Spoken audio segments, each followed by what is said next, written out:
Alright, this is Rainy, 12-year-old female spayed black lab, and I'm going to go through a real quick exam to tell you what we look for when we hear certain complaints as a veterinarian. Okay, and the complaint on Rainy is that she didn't want to get up and she didn't want to walk around very well. Okay, and so what we do is we start at the head and we look at the eyes. We just take a quick glance at the eyes. Lots of times we use what's called an ophthalmoscope and look into the eye. It's a little light that shines in the eye where we can evaluate the cornea and the iris. Then we kind of look at the teeth.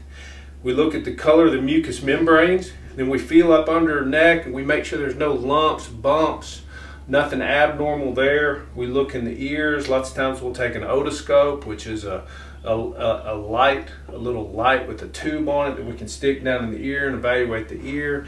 And then we go back the body on the body wall, feel for any abnormal lumps, bumps, anything like that.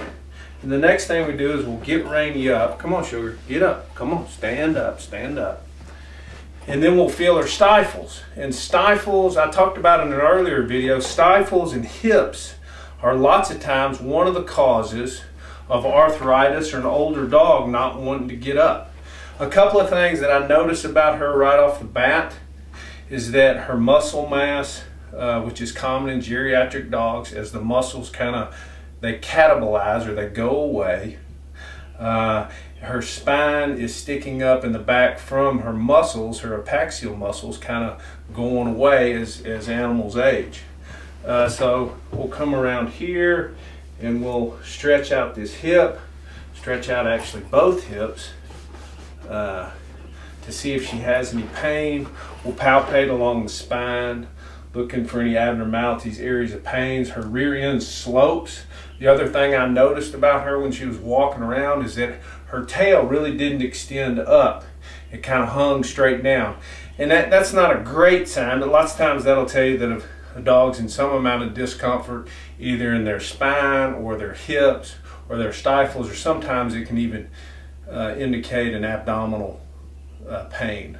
So, and then lots of times we'll listen to their heart with a stethoscope and just look them over and get a basic general idea. So the complaint on Rainy was that she wasn't getting around very well, okay?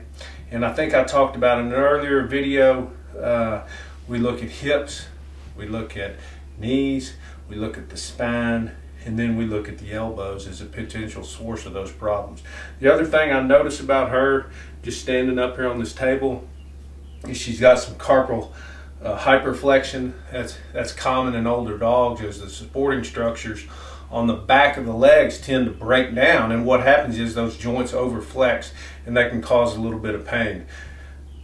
So that's pretty normal findings in geriatric dogs. So thank you, and I hope you learned a lot from this video.